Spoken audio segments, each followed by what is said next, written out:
Assalamualaikum warahmatullahi wabarakatuh. Selamat malam. Hari ini kita bertemu kembali dalam kuliah kita untuk tatap muka yang ke-7 ya, dengan topik atau materi bahasan yang kita akan bahas pada hari ini. Kelanjutan dari materi sebelumnya ya. Materi sebelumnya kita sudah membahas terkait dengan bauran promosi ya, yang terdiri dari 4 ya, bauran pemasaran, bauran marketing ya, yang kita tahu atau kita kenal terdiri dari produk, kemudian place, kemudian price, dan promotion. Nah, pada kesempatan hari ini kita akan membahas strategi dari keempat bauran pemasaran tersebut. Nanti kita akan bahas mungkin tatap muka ke-7 ini, kita akan kupas terkait dengan strategi bauran. Untuk itu, mari sama-sama kita ikuti pemaparan materi strategi produk pada hari ini. Hari ini akan kita coba pengembangan dari materi bauran pemasaran. Kalau kita tahu ya bahwa bauran pemasaran itu atau marketing mix itu terdiri dari 4 ya, mulai dari produk, kemudian price, kemudian place, dan promotion. Nah, hari ini kita akan bahas terkait dengan strategi dari keempat bauran pemasaran tersebut. Strategi yang pertama kita akan bahas terkait dengan strategi produk ya. Kalau kita lihat ya dari slide yang tertera di layar Anda, apa sih sebetulnya yang dimaksud dengan produk ya? Nah, produk adalah kombinasi barang dan jasa yang ditawarkan oleh perusahaan kepada pasar sasaran. Jadi produk itu bisa barang ya dalam bentuk fisik atau juga dalam bentuk intangible, dalam bentuk jasa ya. Jadi kedua-duanya ditawarkan oleh pasar ya, oleh perusahaan ya, untuk mendapatkan pasar yang diinginkan. Kemudian produk ya secara arti lain ya adalah segala sesuatu yang dapat ditawarkan ya. Jadi produk itu dapat ditawarkan ya ke pasar ya untuk mendapat perhatian ya, kemudian bisa dibeli ya, kemudian digunakan atau dikonsumsi dan dapat memuaskan keinginan atau kebutuhan ya. Produk mencakup bisa objek fisik ya, kemudian jasa ya, kemudian orang, tempat, organisasi, dan ide. Jadi produk juga bisa masuk ya kategori misalkan tempat objek fisik ya, terkait misalkan yang ditawarkan dalam bentuk misalkan perusahaan jasa, dalam hal ini misalkan mengelola tempat objek-objek wisata dan seterusnya ya. Kemudian juga bisa pelayanan jasa seperti yang tadi saya sampaikan di awal ya. Jadi misalkan perusahaan bergerak dalam bidang jasa pendidikan ya, atau misalkan dalam bidang jasa perbankan, atau dalam bidang jasa rumah sakit dan seterusnya. Ide juga termasuk ya, yang bisa ditawarkan ya untuk bisa dijual ya. Nah, yang berikutnya ya, kalau kita lihat ada berapa strategi produk ya. Jadi strategi produk itu secara garis besar adalah cara yang digunakan agar produk itu bisa diterima oleh masyarakat. Jadi cara, strategi ya bagaimana bisa menangkan persaingan, produknya bisa diterima di pasar. Nah, tapi kalau secara arti definisi ya bahwa strategi produk merupakan segala sesuatu yang dapat ditawarkan produsen. Ya, jadi produsen bisa menawarkan terkait dengan cara yang tadi diterangkan sebelumnya ya. Kemudian untuk bisa diperhatikan, ya, diminta, dicari, dibeli, digunakan, atau dikonsumsi pasar sebagai pemenuhan kebutuhan atau keinginan pasar yang bersangkutan. Ya, jadi strategi secara arti definisi letter luck ya. Tapi secara arti sempit bahwa strategi itu merupakan cara ya, yang digunakan oleh perusahaan agar produk yang dihasilkan itu bisa diterima oleh masyarakat. Kemudian yang kedua, ya, konsep produk total ya, yang dimaksud dengan produk secara keseluruhan itu, yang pertama, di dalamnya dia harus ada barang. Kemudian yang kedua, barang tersebut supaya bisa dinikmati atau dibeli oleh konsumen, maka harus dikemas dengan baik, ya, dikemas dengan rapi. Ya. Kemudian harus ada brand, harus ada merek yang memudahkan orang untuk mengingat. Ya, apabila dia membeli barang yang sama, dia bisa tahu bahwa yang dia beli itu adalah merek yang A. Ya. Kemudian di dalamnya harus ada label, ya, di dalamnya itu harus ada keterangan-keterangan cara penggunaan, kemudian juga mungkin komposisi, ya, kemudian juga label harga dan seterusnya ya. Kemudian ditambah dengan pelayanan, service ya, plus jaminan setelah purna jual. Apabila ada keluhan ya, apabila produk tersebut tidak sesuai dengan apa yang diharapkan, reject dan sebagainya, bisa dikembalikan, jaminan pengembalian. Nah, kalau ini ada semua dalam satuan produk, dalam produk total itu, maka ini bisa meningkatkan kepuasan pelanggan. Jadi kepuasan pelanggan itu bisa didapat sebetulnya pertama dari produk itu sendiri, ya, yang di dalamnya itu terdapat kemasan yang menarik, kemudian komponen produk itu ada merek, ada label, dibungkus dengan pelayanan dan jaminan. Ya. Kalau ini terpenuhi, maka ini bisa menciptakan kepuasan pelanggan. Nah, yang berikutnya kita lihat komponen dari produk ya. Di dalam suatu produk, maka harus masuk komponen-komponen yang ada, yang tertera di layar Anda ya. Yang pertama, komponen yang harus ada di dalam produk itu adalah keanekaragaman produk. Jadi produk itu harus beraneka ragam, ya, harus banyak jenisnya. Ya. Kenapa harus banyak jenisnya? Ya, supaya konsumen itu mempunyai pilihan. Ya.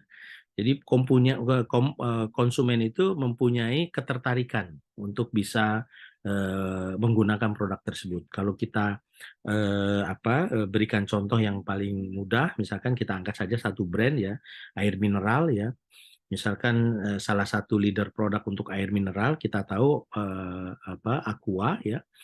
Dia mempunyai keanekaragaman produk ya, mulai dari mungkin bisa saja dari packaging dari kemasannya yang dijual misalkan air, tapi bagaimana caranya dia membuat keanekaragaman produk? Salah satunya adalah dengan membuat kemasan-kemasan sesuai dengan kebutuhan dan permintaan konsumen. Ada gelas ya, kemudian ada berdasarkan isi ya, size, ada yang 220, kemudian ada yang 600 mili, ada yang 1200, ada yang 1800 ya. Jadi dia buat keanekaragaman produk terkait dengan ukuran dan bentuk serta kemasan produk ya. Kemudian komponen yang kedua harus ada kualitas ya. Jadi produk itu harus mencerminkan kualitas ya. Ada ukuran kualitas yang harus diketahui oleh konsumen ya. Bahkan dengan merek yang sama ya, dengan perusahaan yang sama, perusahaan yang mengeluarkan produk yang sama ya, itu dia bisa membuat level quality yang berbeda ya. Misalkan kalau tadi saya sampaikan saja misalkan semacam air mineral tadi ya, dia punya ada di pasar yang paling atas. Kalau kita tahu ya, waktu awal-awal kita menyampaikan materi, pasar itu terdiri dari 4 ya. Yang pertama ada yang disebut dengan leader market ya, pasar yang paling atas. Kemudian ada challenge market, kemudian di bawahnya ada follower ya, yang keempat ada nicher ya, ada 4 tingkatan di pasar. Misalkan brand air mineral dia bisa juga main di atas di leader market ya dengan merek tertentu ya. Kemudian dia juga bisa bermain di level challenge atau di level follower ya. Padahal perusahaan yang sama bergerak tetap dalam bisnis air tetapi dengan kualitas yang berbeda ya. Tujuannya apa? Sama sebetulnya. Yang pertama itu untuk menutup peluang pasar supaya pesaing tidak bisa masuk ya, maka dia masuk ke semua pasar ya. Yang kedua juga melihat dari permintaan konsumen ya, barangkali kalau misalkan dia main di pasar atas saja ya secara harga mungkin akan lebih tinggi, tapi ada juga orang yang mungkin pendapatannya tidak terlalu tinggi, dia juga mau menikmati barang yang sama, maka ada alternatif pilihan untuk bisa membeli produk yang dikeluarkan oleh perusahaan yang dianggap capable atau perusahaan yang dianggap bagus dalam hal mengeluarkan produk. Kemudian ada desain ya. Desain itu terdiri dari corak, bentuk, color ya. Kemudian dari ulir dan seterusnya. Kemudian ada bentuk ya. Bentuk itu tadi yang saya sampaikan, ada gelas, ada kemasan botol kecil, ada kemasan botol besar dan seterusnya ya. Di dalamnya juga harus ada merek ya. Komponen produk itu harus memiliki brand, merek ya. Nah, untuk apa sebetulnya brand ini? Salah satunya untuk membuat orang tahu ya, mengenal bahwa produk ini memiliki nama tersendiri ya. Kemudian ada kemasan ya, tadi ini masih terkoneksi dengan bentuk dan desain ya. Kemudian ada size, tadi juga yang saya sampaikan. Kemudian di dalamnya harus ada pelayanan, kemudian jaminan ya apabila ada hal yang tidak disukai oleh konsumen terkait dengan reject-nya suatu produk, maka perusahaan harus berani menggaransi bahwa produk itu bisa dikembalikan untuk ditukar dengan yang baru. Dan yang ke-10 adalah pengembalian.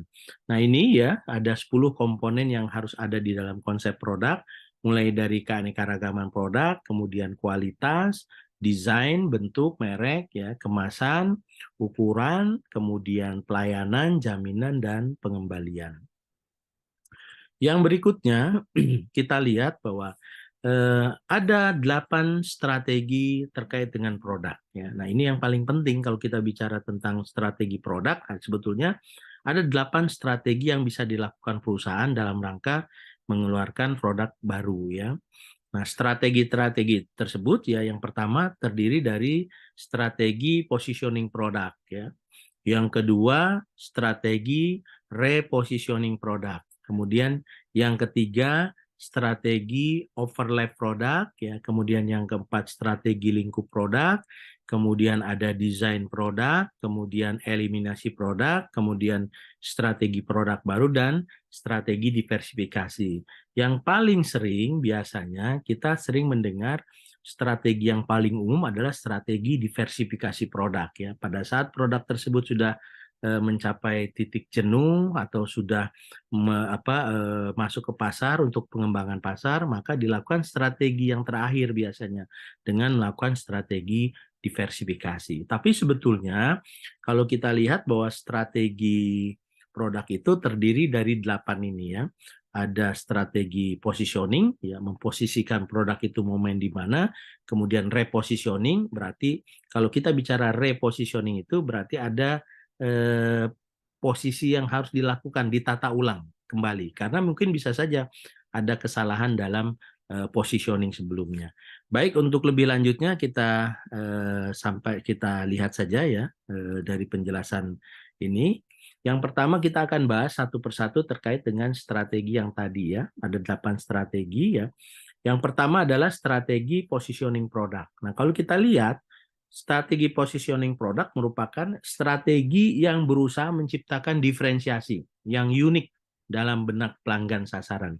Jadi strategi positioning ini merupakan strategi diferensiasi yang unik dalam menentukan atau membuat pelanggan itu selalu ingat ya terhadap merek Anda ya. Sehingga terbentuk citra image ya merek atau produk yang lebih unggul dibandingkan dengan merek atau produk pesaing. Jadi strategi ini tujuannya itu. Nah, pendekatannya ada 7 ya. Bisa pendekatan berdasarkan atribut ya yang pertama itu ya.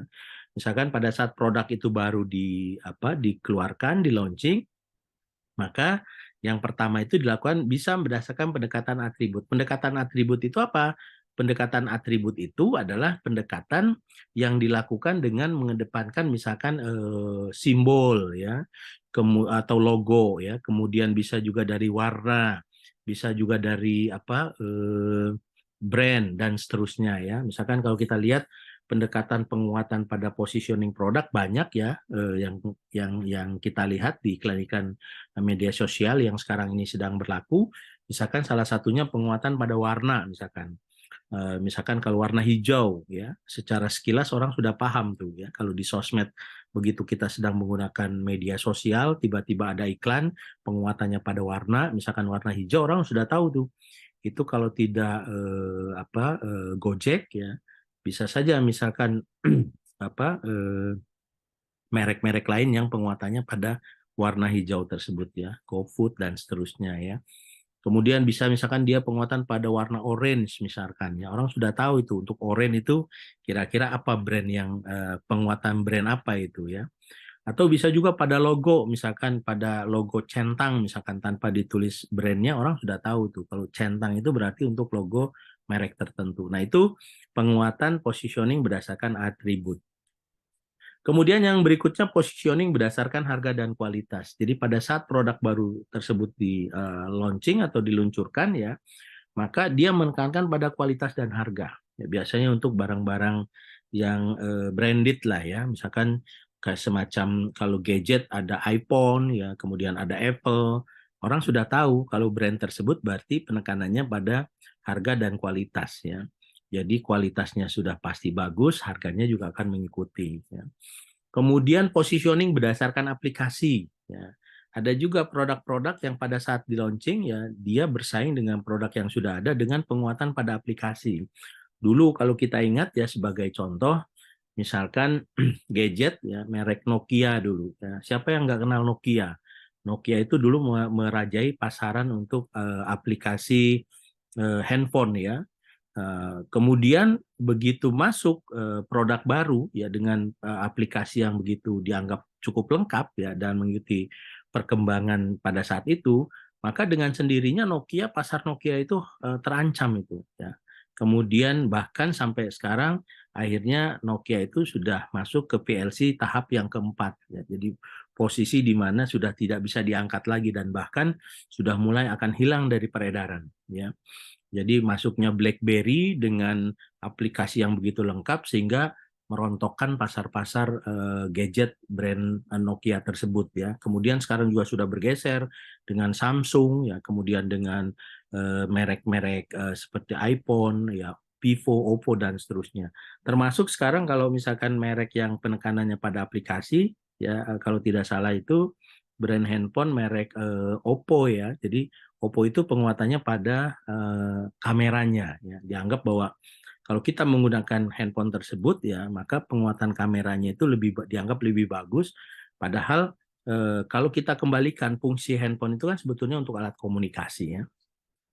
Kemudian yang keempat ya positioning berdasarkan pemakai produk ya. Bisa saja produk tersebut dibuat untuk mensasar segmen-segmen tertentu, baik gender, misalkan pria, wanita, dan seterusnya ya. Jadi menyasar bisa anak-anak, bisa dewasa ya, bisa misalkan orang yang sudah remaja dan seterusnya ya. Ini berdasarkan pemakai produk ya.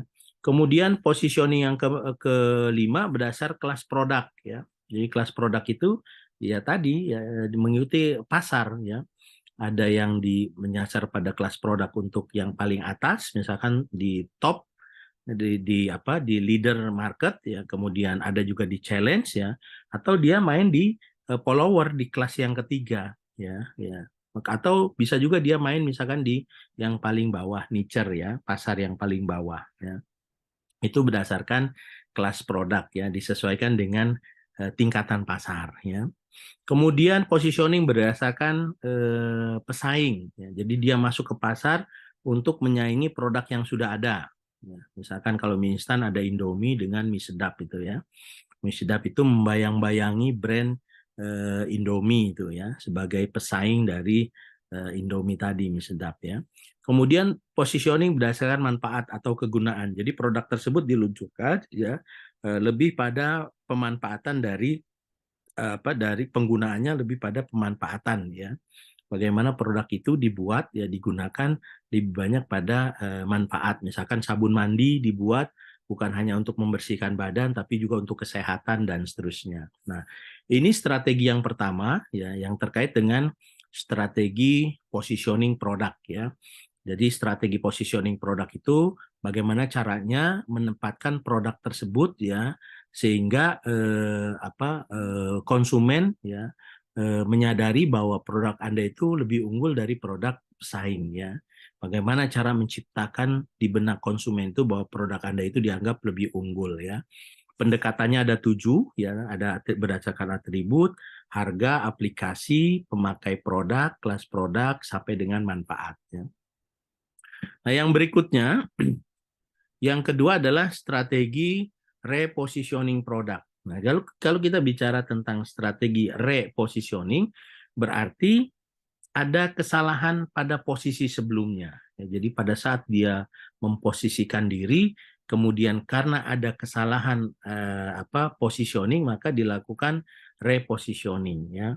Nah, strategi ini dibutuhkan bila mana terjadi salah satu dari 4 kemungkinan berikut ini. Ya. Yang pertama, strategi tersebut dilakukan karena adanya pesaing yang masuk dan produknya diposisikan berdampingan dengan merek perusahaan. Jadi kalau ada produk yang masuk, produk pesaing masuk, kemudian posisinya dianggap membahayakan dan ditempatkan berdampingan dengan merek perusahaan sehingga membawa dampak buruk terhadap pasar, sehingga membawa dampak buruk terhadap pangsa pasar perusahaan, maka segera dilakukan repositioning. Contoh misalkan kita sebut saja brandnya tadi yang dekat dengan kita, mie instan ya, merek Indomie, kemudian ada pesaing masuk mie sedap dengan mencontoh persis satu produk yang dianggap paling laku, misalkan rasa sotonya, kemasannya sama-sama hijau, kemudian ditulis sama-sama rasa soto, yang beda adalah mereknya saja. Nah, karena ini dianggap membahayakan, maka segera dilakukan repositioning. Dengan cara bagaimana banyak ya yang bisa dilakukan. Misalkan dengan menambah varian rasa, sehingga diharapkan pesaing tidak bisa mengikuti dan seterusnya ya. Kemudian ada preferensi konsumen telah berubah, tanggapan-tanggapan konsumen itu sudah mulai berubah ya. Kemudian ditemukan juga kelompok preferensi pelanggan baru ya yang diikuti dengan peluang yang menjanjikan. Ada kelompok-kelompok yang dianggap potensial ya, dengan peluang yang menjanjikan ya, maka segera bisa melakukan repositioning untuk supaya kelompok tersebut bisa membeli produk Anda ya. Kemudian yang terakhir yang paling jelas bahwa repositioning itu bisa dilakukan ya apabila terjadi kesalahan dalam positioning sebelumnya. Jadi apabila terjadi kesalahan dalam positioning sebelumnya, maka bisa segera dilakukan repositioning ya. Nah, yang berikutnya ya, strategi yang ketiga adalah strategi overlap produk ya. Strategi overlap produk ini ya menciptakan persaingan terhadap merek tertentu milik perusahaan sendiri. Jadi perusahaan membuat produk ya dengan memasuki keempat pasar di atas ya, mulai dari leader market, challenge dan seterusnya ya, masuk ke dalam pasar-pasar tersebut sehingga perusahaan tersebut memiliki produk yang sama tetapi masuk ke pasar yang berbeda. Sehingga ini membuat persaingan di antara merek-mereknya sendiri ya. Yang pertama sebetulnya tujuan dari strategi ini adalah untuk menarik lebih banyak pelanggan ya, pada produk sehingga meningkatkan pasar secara keseluruhan. Jadi diharapkan dengan adanya terpenuhi semua produk di semua pasar, maka diharapkan pelanggan lebih banyak untuk bisa membeli ya. Kemudian agar dapat bekerja pada kapasitas penuh ya. Jadi kalau perusahaan memproduksi dalam kapasitas penuh, full capacity, maka efektivitas dan efisiensi itu terbangun. Salah satunya kalau kita memproduksi dalam kapasitas penuh, cost-nya akan lebih murah ya. Satuan produknya itu ya kalau kita memproduksi dalam kapasitas banyak, maka biayanya akan lebih murah. Nah, apa keuntungan kalau misalkan kita bisa efisiensi biaya? Keuntungannya adalah harga yang kita tawarkan juga lebih kompetitif ya. Jadi harganya bisa lebih bersaing.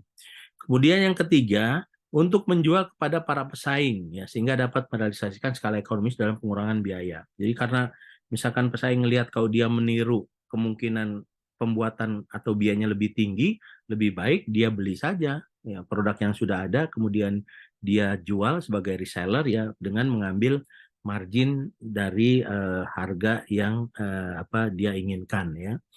Nah, implementasi strategi ini harus dilakukan secara hati-hati dan penuh perhitungan. Karena tadi lagi-lagi, setiap strategi yang dilakukan itu pasti ada resikonya. Ya. Nah, yang berikutnya, strategi yang keempat adalah strategi lingkup produk. Ya. Nah, kalau kita lihat strategi lingkup produk ini terdiri dari 3. Ya. Yang pertama adalah strategi produk tunggal, ya. Yang kedua adalah strategi multi produk, dan yang ketiga adalah strategi system of product. Ya. Nah, kalau kita lihat apa sebetulnya strategi produk tunggal, ya. Strategi produk tunggal adalah untuk meningkatkan skala ekonomis, ya, efisiensi dan daya saing dengan jalan melakukan spesialisasi dalam satu lini produk saja. Ya, jadi strategi produk tunggal ini ya dilakukan untuk meningkatkan skala ekonomis ya, efisiensi dan daya saing dengan jalan melakukan spesialisasi dalam satu lini produk saja. Ya, jadi perusahaan hanya membuat satu produk saja ya dengan spesialisasi tertentu ya. Kemudian yang kedua strategi multi produk ya. Strategi multi produk itu ya untuk mengantisipasi risiko keusangan potensial suatu produk tunggal ya dengan menambah beberapa produk lain. Karena kita tahu bahwa yang namanya produk itu pasti akan mengalami keusangan ya. Kalau dalam PLC itu ya product life cycle, tahapannya kan 4 ya. Ada introduction, ya, kemudian ada growth, kemudian ada maturity atau kedewasaan ya, dan yang keempat ada decline, penurunan. Nah, bisa saja suatu saat produk itu akan mengalami keusangan ya, kejenuhan sehingga lama kelamaan produk tersebut akan menurun terus ya, sehingga hilang dari pasar ya. Banyak produk-produk yang dulunya pernah hebat sekarang sudah hilang dari pasaran ya. Nah, untuk mengantisipasi tadi kerugian karena keusangan produk tersebut, maka perusahaan juga bisa menambahkan beberapa produk lain ya. Nah, bahkan sekarang perusahaan modern itu sudah mengikuti strategi yang kedua ini ya. Jadi dia tidak hanya membuat satu produk saja, bahkan dia menjual multi varian produk ya. Misalkan tidak hanya menjual sabun mandi, tidak hanya menjual sampo atau odol, alat, bahkan sekarang merambah ke apa ke susu, kemudian ke alat-alat kecantikan, mungkin bisa seperti itu ya. Baik, demikian. Terima kasih banyak perkuliahan kita pada hari ini. Mari sama-sama kita akhiri dengan sama-sama membaca lafaz hamdalah. Alhamdulillahirabbil alamin. Assalamualaikum warahmatullahi wabarakatuh.